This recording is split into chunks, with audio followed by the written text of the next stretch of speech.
So we've been talking about sequences, now we're going to talk about series. The difference is that a sequence is just a set of numbers in a particular pattern. A series is a sum of the terms in a sequence. There are two types of series. There's finite and there's infinite. Finite is a definite number of numbers. So like if I said add 2 plus 6 plus 10 plus 4, you're adding 4 numbers, that's it. But with an infinite series goes on infinitely. So those little ellipses points at the end, the dot, dot, dot, that implies that it goes on forever. Now, when you have an infinite series, it's going to be tricky when you're asked to find the sum, because I want you to think about a sequence that continually increases. If it increases to infinity, how would we be able to find the sum? Well, we might not be able to find that sum. But maybe you have a sequence that is getting closer and closer and closer to, say, 0. Well, maybe eventually at that point we might be able to find that sum. And we're going to talk about that as we go on. So let's look at some new notation. We've got this Greek letter symbol, Greek letter sigma, which represents a summation, which means to add or sum the numbers together. So when you see this notation, what they're telling you is at the bottom, this is going to be the first number that you substitute. This k value at the top, that's the last number that you substitute.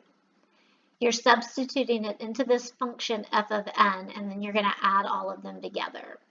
So let's look at this example because it'll make more sense when you see the numbers. So when you have the example, find the sum from n equals 1 to 10 of 4n minus 7, what that means is you're going to substitute 1, you get negative 3. Substitute 2, you get 1. Substitute 3, you get 5. All the way to when you substitute 10, you would get 33. Then you would add all of those numbers together and you get 150. Same thing on this next example. Now you're going to start at 3 and go to 8. So you substitute 3, you substitute 4, 5, all the way to 8. That gives you 2, 4, 8, blah, blah, blah, all the way up to 64. You add those together, you get 126. Now, it's not so bad when you have a few numbers to add together, but if you are adding 100 numbers together, you don't want to have to find 100 numbers and then add them together. So there is a way to do this on our calculator. Now, there are two different ways that you can do this, and it's based on what type of calculator you have. If you have the newer model calculator, which is the thin one, probably the one that's got the color screen, there may be another one as well, but if you press math, go down to, I think, 0, and that should be summation. If you have that option, then you'll be able to use this style of entering.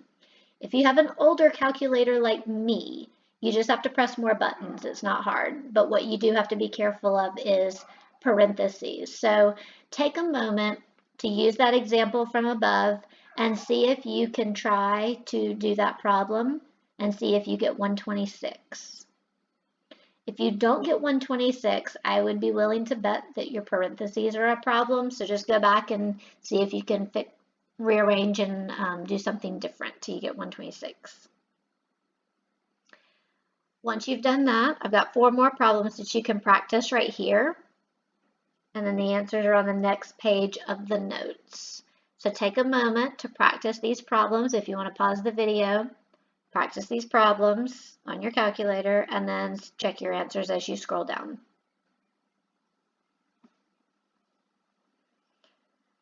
All right, so here are the answers. And again, if you didn't get these answers, I'm willing to bet it's parentheses that are the problem. Now, sometimes we're not given the information exactly how we need to put it into the calculator. So what do? Well, what we do is we have to find the explicit formula, and then we use that to find the sum. So we did explicit formulas back in section 11.2 and 11.3. The first question says, find the explicit formula for the nth term of the sequence. Use that to find the sum of the first 50 terms. You have a sequence of 4, 11, 18, 25. So your first question should be, is this arithmetic or geometric? Well, it's arithmetic, and this comes from section 11.2. The explicit formula for that is this a sub n equals. A sub 1 is 4, that's the first term.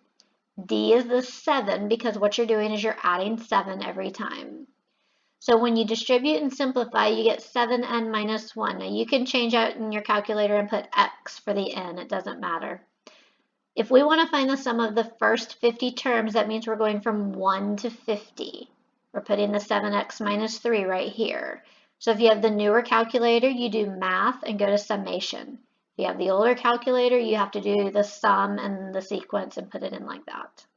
Either way, you're going to get 8,775.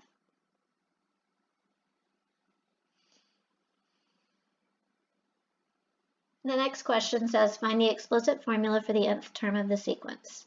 Use that to find the sum of the first 10 terms. So we've got -3, -6, -12, -24. Again, ask yourself, is this arithmetic or is it geometric?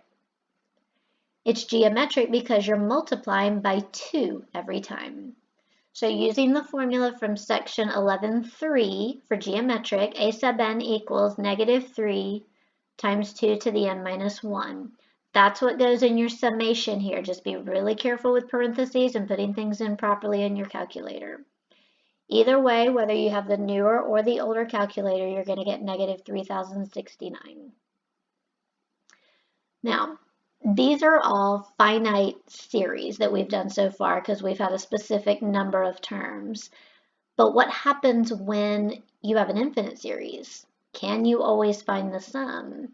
Well, we can if it's a geometric series that converges, meaning it's getting closer to one number. So let's look at these two examples. If you look at the first one, you've got 3, 9, 15, 21. First of all, this is increasing. It's increasing by 6, by adding 6, which means it's arithmetic. So this is not going to be able to have a sum because if this is continually increasing forever, you can't find a sum. A sum is what something adds to completely, but if it's always increasing, there's not one sum. Even the second example, while it's geometric, it's still increasing, so we can't find a sum. But if we look at this next one, we've got 12 plus 6 plus 3 plus 1.5, blah, blah, blah. What we're doing is we're dividing by 2. If you keep dividing by 2, if you kept doing this on your calculator for like a long time, you're going to get closer and closer to 0. In fact, if you do it enough, your calculator will eventually just say 0. But you're not really at 0. So the way that we do this is you've got a formula or you could do your calculator. The formula for finding this type of sum says you would take a sub 1 over 1 minus r. So I'm going to show you both ways of doing this in just a minute. So a sub 1 is still your first term, that would be 12. R is what you're multiplying by, which in this case would be 1/2, because we're dividing by 2, so multiplying by 1/2. Notice that r is supposed to be between 0 and 1.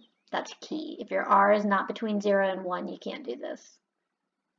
Now, on your calculator, what you could do is you can do 2 sums.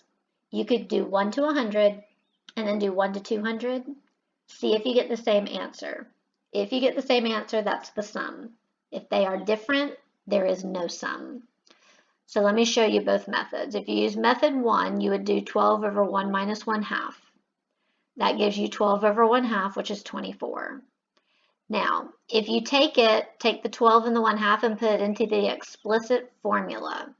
If you did 1 to 100 and 1 to 200, you're going to get 24 for both of these, which is good because we get 24.